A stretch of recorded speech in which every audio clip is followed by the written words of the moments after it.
You're not supposed to know this, not because it's superstition, not because it's just a ghost story told by old sailors after too much rum. No, you're not supposed to know this because there are people, institutions, that have spent over a century making sure it stays buried. The North Atlantic, April 15th, 1912. The Titanic is gone, pulled under by black water so cold it feels alive. The screams have faded into the wind. In the weak, colorless light of dawn, the rescue ship Carpathia slices through the fog like a blade. Its deck is slick with salt spray, and the men scanning the horizon look half dead themselves. Then, the cry. "Lifeboat ahead!" The officers rush to the rail. Out of the mist emerges a shape. Pale canvas, wooden hull, oars dragging limp in the water. Lifeboat 6. 9 survivors huddled inside. Frostbitten, lips split, eyes hollow. But one of them isn't like the others. He's upright, back straight, coat soaked through, but his skin is dry like parchment. His eyes are locked on the Carpathia, unblinking, as if he knew they were coming. The ship pulls alongside, ropes are dropped. One by one the survivors climb up, limbs trembling. The lifeboat empties, except for him. 2 crewmen jump down to help. Their boots hit the wooden floor of the boat, and the seat is empty. Just like that. Gone. Now here's the problem. Titanic's launch records, the ones compiled as each lifeboat was lowered, show Lifeboat 6 left the ship with 8 people. 8. Yet Carpathia's official log, 9. That extra seat was never explained, never officially investigated, because within 1 year, every single person who claimed to have seen him was dead. That's where the pattern begins. Not in the history books, not in James Cameron's film. In the shadows of maritime records, hidden under dust and seawater stains. The extra man, who was never on the passenger list. The extra man, who appears in tragedies decades apart with no sign of age. The extra man, whose name you will not forget once you hear it. A. Morcant. It's a name that shouldn't exist. It has no birth certificate, no family, no grave, and yet it surfaces in the logs of ships that vanish without explanation. Again, and again, and again. And if you think this is coincidence, if you think it's just the brain playing tricks under trauma, I'm going to show you proof they can't explain away. Handwriting that matches across 40 years. Passengers that appear in photographs taken decades apart, unchanged. Confidential letters warning captains to leave him undisturbed. And, the worst part, the thing that made me stop sleeping, he doesn't just witness these disasters, he chooses them. So you have 2 choices right now. You can click away, tell yourself this is just another creepy sea story, and go back to whatever you were doing before. Or, you can keep listening, but understand this. Once you know the truth about Morcant, you don't get to unknow it. And if you stay, if you descend into this with me, you're not just a viewer anymore. You're marked. History is not what you were taught. It is not a neat timeline of events, clean dates, tidy explanations. It is a battlefield, a constant war between the record keepers and the record erasers. And when it comes to the Titanic, the erasers won. Because buried in the chaos of headlines, lawsuits, and survivor interviews was a detail so small most historians never bothered with it. Titanic's own seating plan, the one updated in real time as each lifeboat was lowered, shows Lifeboat 6 with 8 passengers, 8 bodies, 8 names accounted for. But the Carpathia's survivor log, 9. And here's what the institutions don't want you thinking about. This wasn't a typo. In maritime law, every person is tied to an insurance claim. If there's an unregistered passenger, there's money at stake. That should have triggered questions. It didn't. It was erased. White Star Line's lawyers claimed incomplete lists due to confusion during evacuation. But one man refused to change his statement. Joseph Barnes, a steward who personally helped load Lifeboat 6. Under oath, he swore, 8 women, 1 man, Benjamin Guggenheim, except Guggenheim never took that seat. He stayed aboard the Titanic, died aboard the Titanic. So who did Barnes see? Who sat in that 9th spot? And why was he described by multiple survivors in exactly the same way? Silent, still, and with a coat wet, but not with seawater. Mrs. Eloise Hartley, one of the women in that boat, gave a detail later struck from the official record. She said in the moonlight, the wetness on his coat looked blacker than water, thicker, like blood. When the British Board of Trade ran its own hearings weeks later, all mention of the ninth seat had been scrubbed. No cross-examination, no further testimony, gone. But in the archives of the Carpathia's passenger list, there's something far stranger. Wedged in the corner of the page, in handwriting that doesn't match the officers who kept the log, is a name. A. Morcant. No ticket number, no birth origin, no next of kin. The handwriting was jagged, hurried, as if the person writing it didn't want to be caught. And when archivists tried to match it, they found something they weren't expecting. The exact same hand, the exact same letters, had appeared before. November 1898. The SS Eudora, a British cargo liner that left Lisbon for Halifax and never arrived. The Eudora's last sighting, a vessel drifting in heavy fog, deck completely empty. But the three castaways rescued weeks later told the same story. They'd seen a man sitting silent at the bow of their lifeboat, dry skin, dark coat, staring into the fog as though waiting for something to appear. His name? They didn't know, but the ship's manifest, for reasons no one could explain, carried the words, "Passenger removed before departure. Name, A. Morcant." The Eudora's survivors, all dead within a year. 2 disasters, 14 years apart. 1 man who officially wasn't there. And here's where your stomach should drop, because this doesn't stop with the Titanic. It doesn't stop in 1898. His name appears in the record of a ship you've heard of, one of the most famous maritime mysteries in history, the Mary Celeste. And this is where the descent really begins, because when we connect the Celeste to the Eudora, to the Titanic, the pattern stops looking like bad luck. It starts looking like a presence. December 4th, 1872. The North Atlantic is a grey, heaving plain of water. A Canadian brigantine named Dei Gratia spots another ship drifting in the distance. Her sails are set, but she moves with no purpose, as though something invisible is holding her in place. As the Dei Gratia draws alongside, the name becomes clear. Mary Celeste. The scene is perfect and wrong all at once.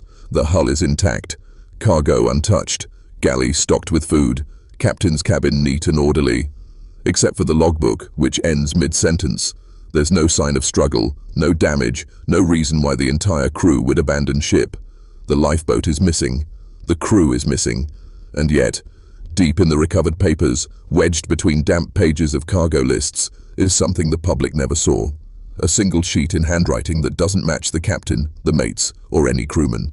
The ink is darker, almost oily, as though it wasn't meant to fade.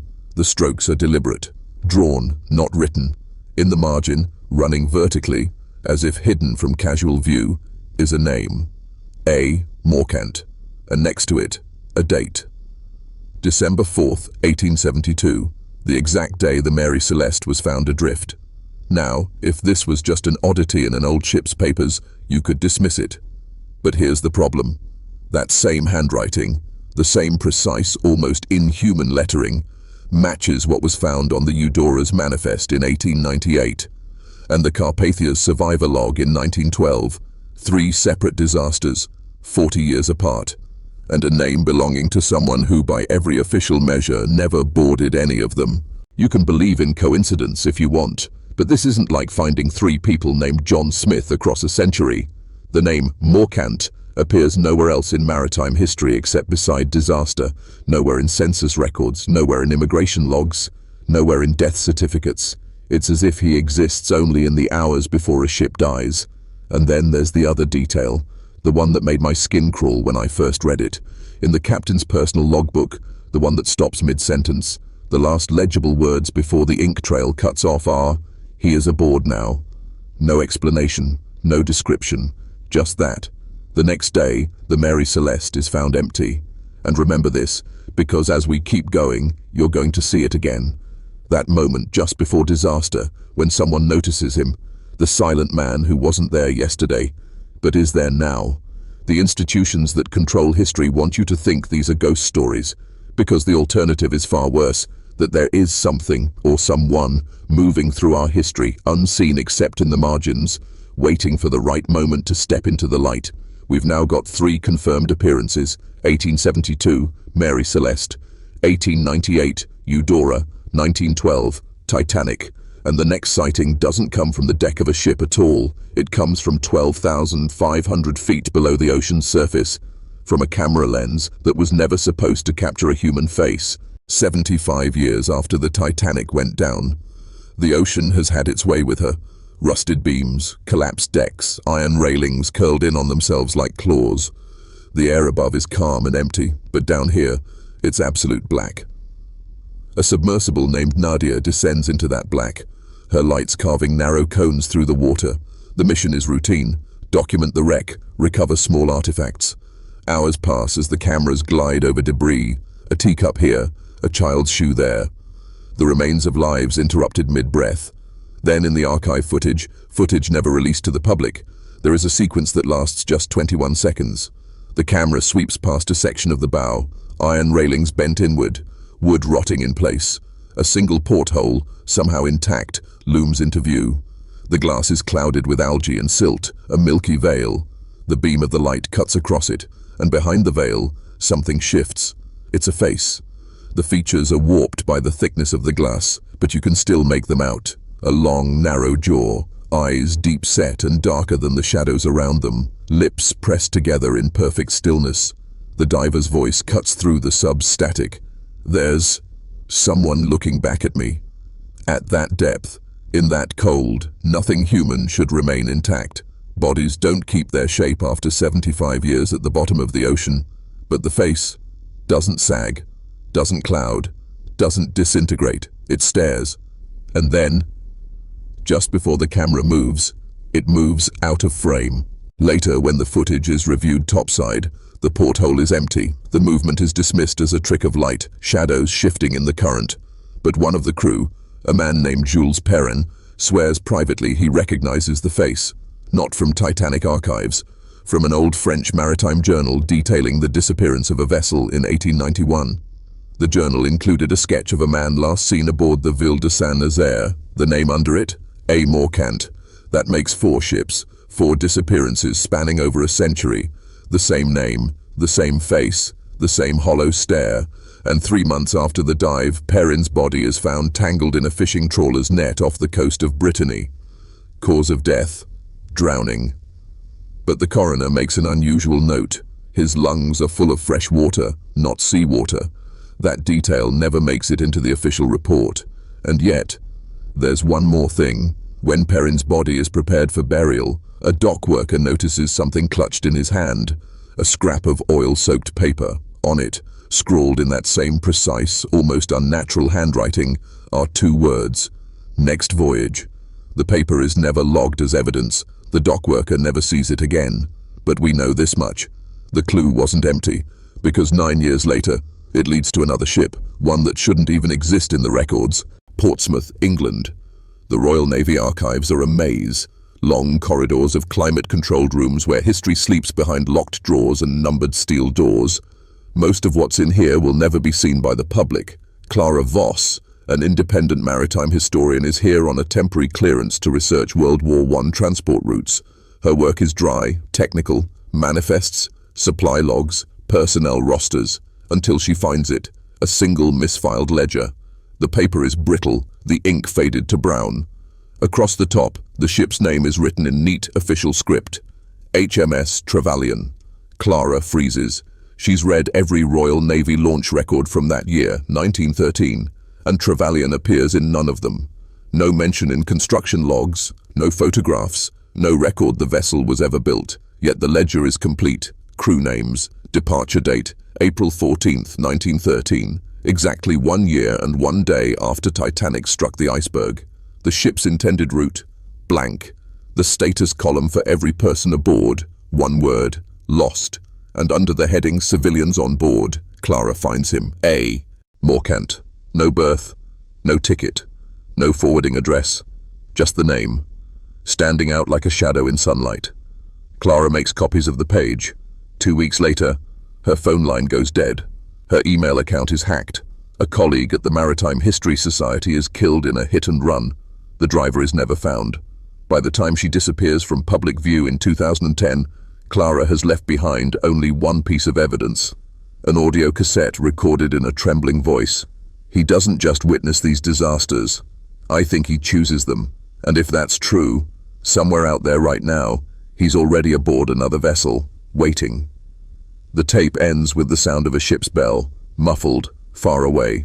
That's the moment I stopped treating this like folklore, because between 1872 and 1913, Morcant's name is now connected to 5 vessels, all lost under impossible circumstances. But then came the discovery that sealed it for me. A set of water-damaged documents from 1912, marked confidential, not for archive in thick black ink.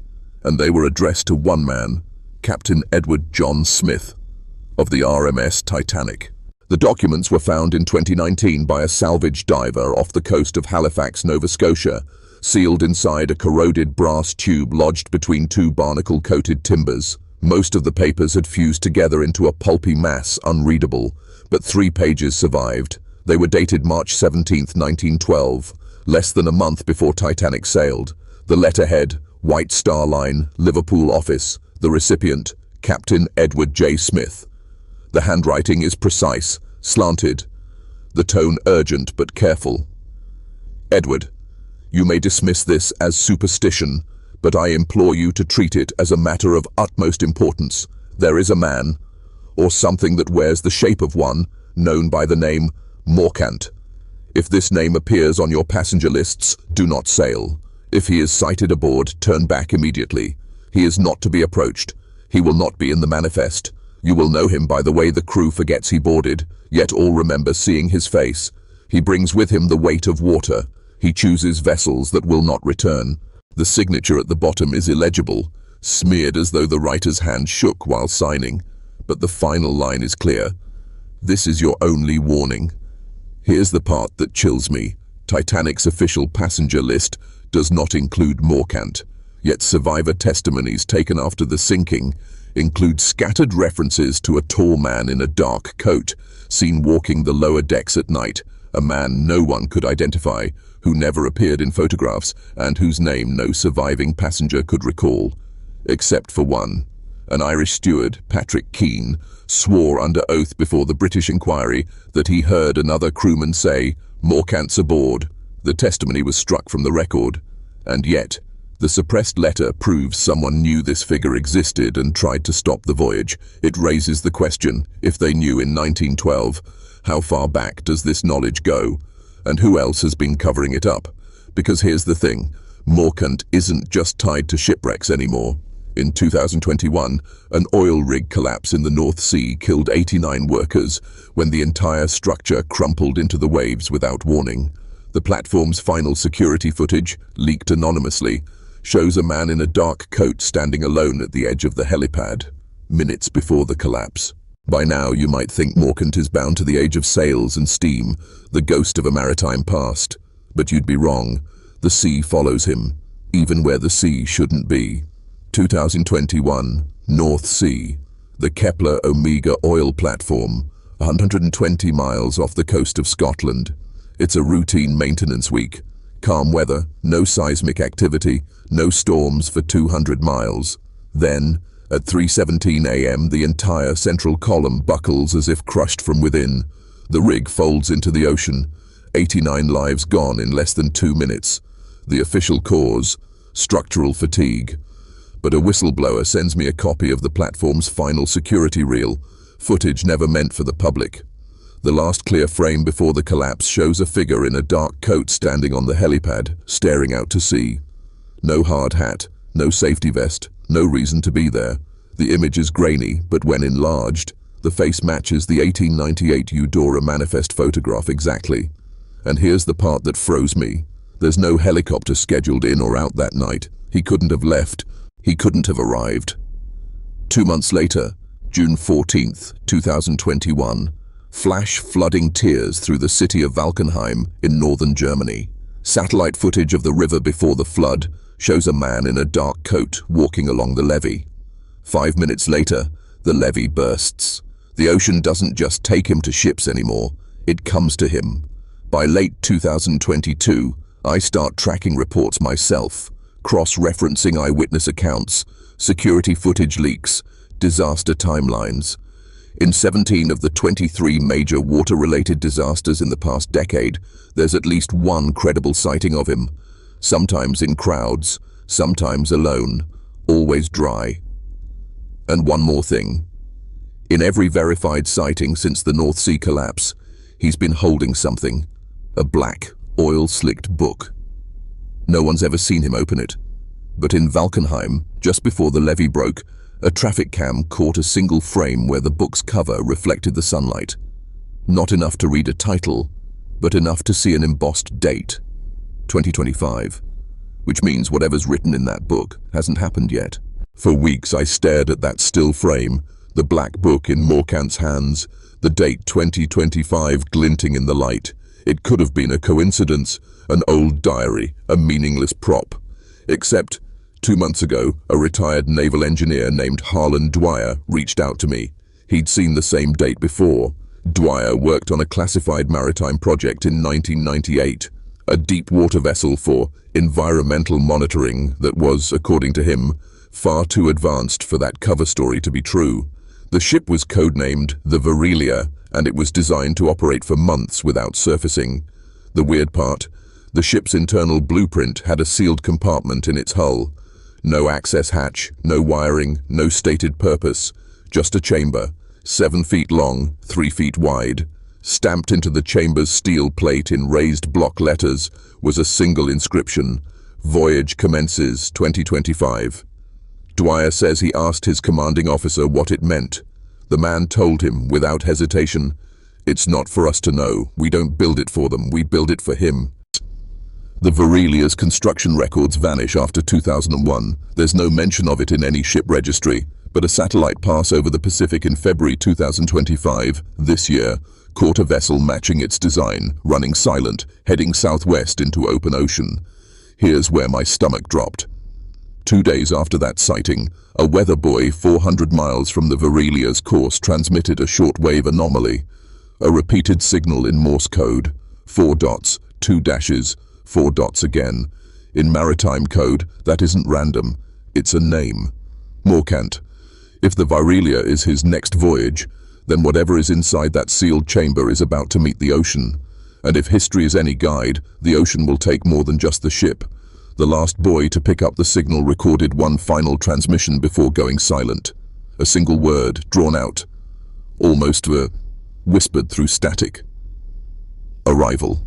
March 2025. The Virelia's transponder, already broadcasting under a false registry, goes dark. No AIS pings, no radar echoes. If you weren't looking for it, you'd think it vanished. But there's one thing they didn't count on. The ocean always remembers. Wave patterns, current shifts, temperature anomalies. And if you have access to enough satellite thermal data, you can track a vessel by the heat its engines bleed into the sea. That's how I followed her. For 5 days, she held a steady course into the South Pacific, then stopped. Not in a shipping lane, not near an island. In fact, the nearest charted land was over 1,400 miles away. The coordinates she halted at are blank on every modern map. But when I dug through colonial-era navigation logs from the 1700s, I found a single reference, a red ink notation beside the same location. Here be the hollow. No island drawn, no description, just a note scrawled in the margin of a Portuguese captain's journal. The sea falls away into darkness, waters without a bottom, voices without a source. When the Virelia stopped over the hollow, satellite sensors picked up something impossible. The water temperature dropped 12 degrees in under 5 minutes, over an area 50 miles wide.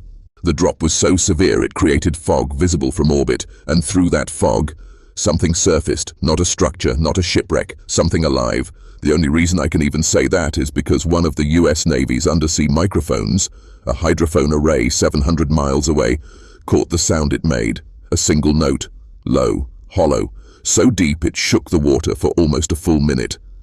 23 hours later, the Virelia's engines powered down, and the only heat signature left aboard was one. Just one. The man in the dark coat, standing on deck, facing whatever had risen, holding the black book. Then, at 0417 UTC, the satellite feed glitched. A full 41 seconds of static. When the image returned, the Virelia was gone.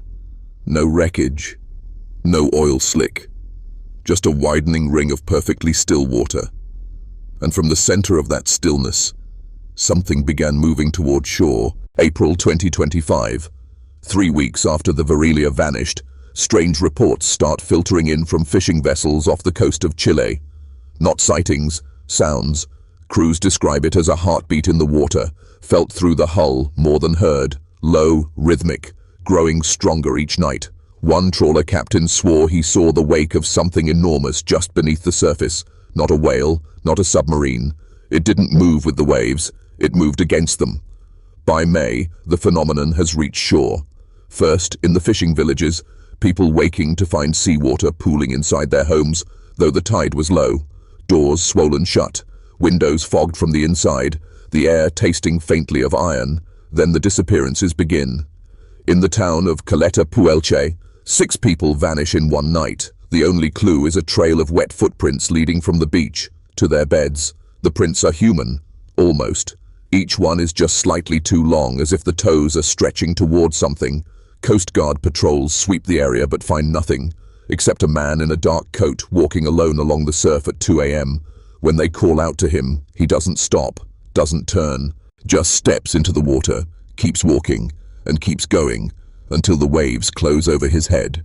The patrol logs list him as unidentified, but the handwriting beside the entry, scrawled, uneven, spells a name: Morcant. 2 nights later, a security camera at a shipping terminal in Valparaiso catches something that makes my stomach knot. A massive cargo vessel docked at Pier 7, its hull dripping as if just pulled from the deep. No crew visible, no port records of its arrival. And standing at the base of its gangway, Morcant, holding the black book.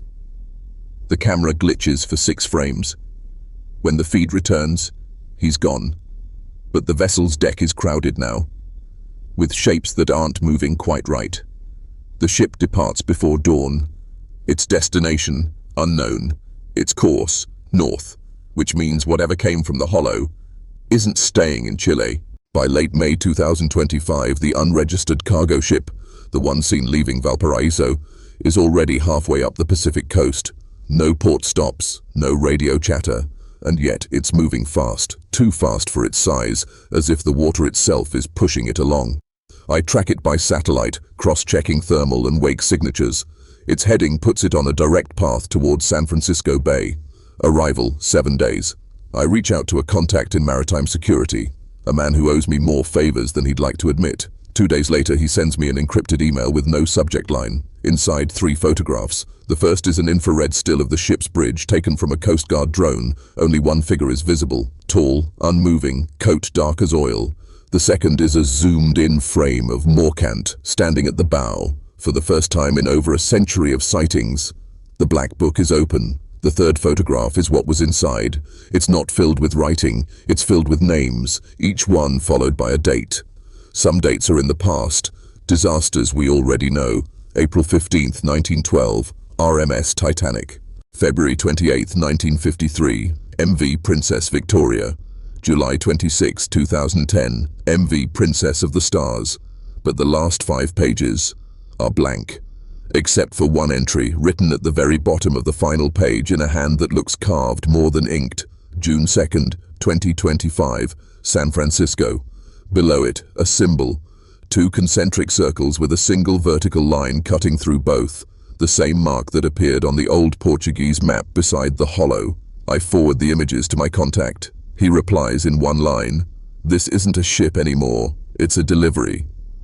6 days to landfall, and the book already has the date written. The worst part, that symbol, the circles and the line, has started appearing in the city already, spray-painted under overpasses, carved into dock pilings, drawn in condensation on windows near the waterline. It's as if the city already knows it's been marked. June 2nd, 2025.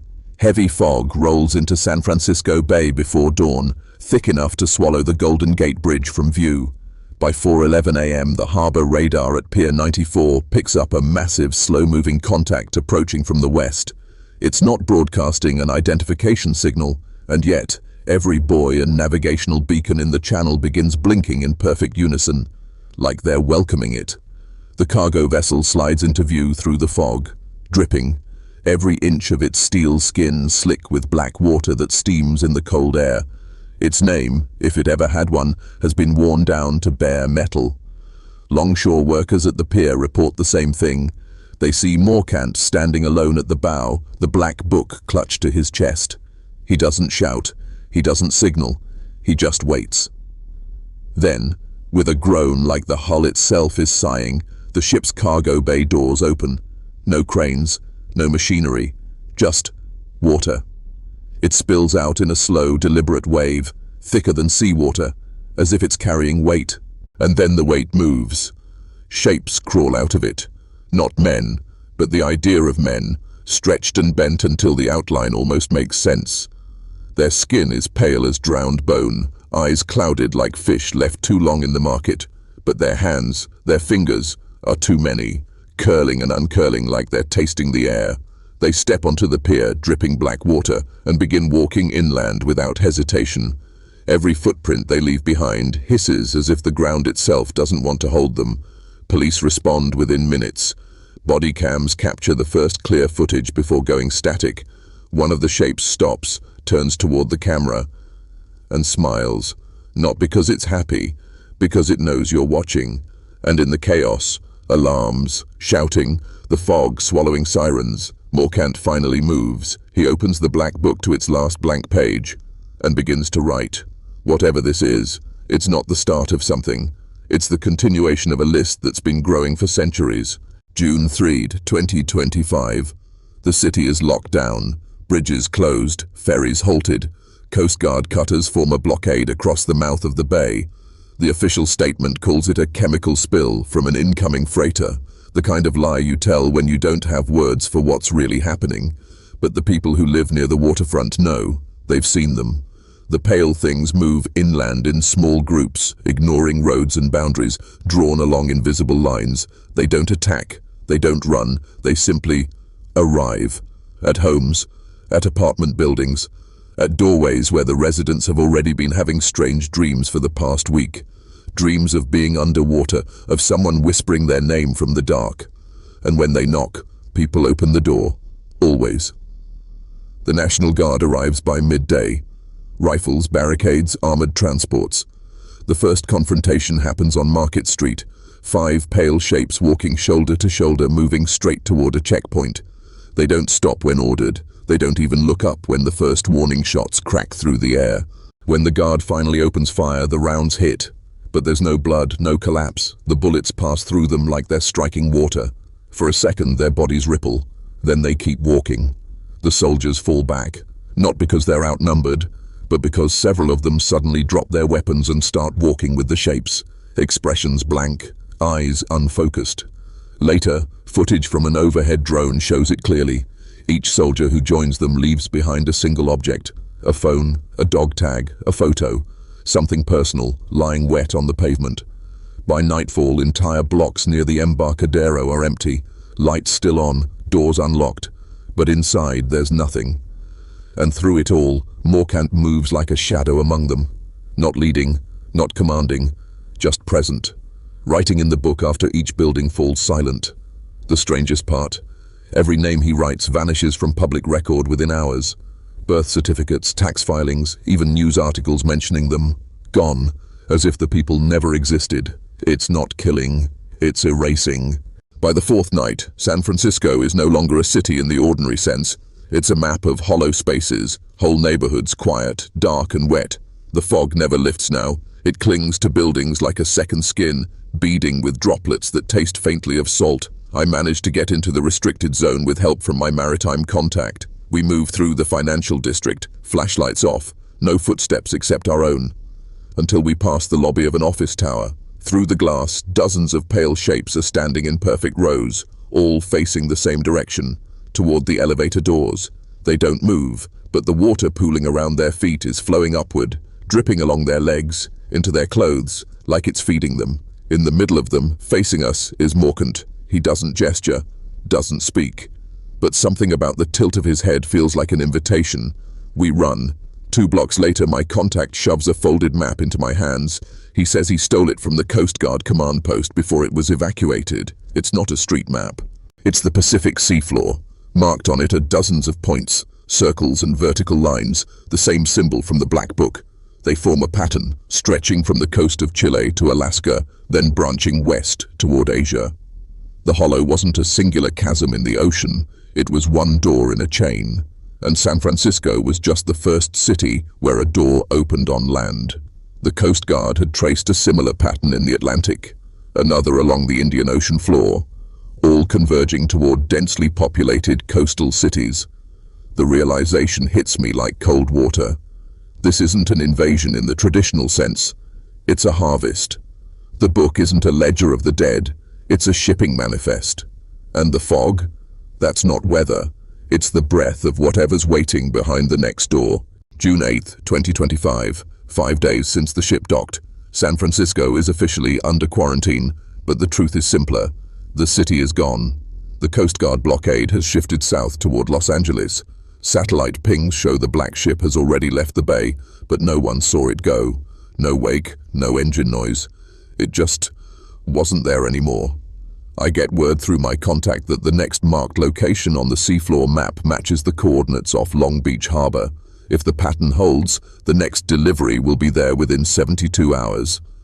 We drive south along I-5 under military escort.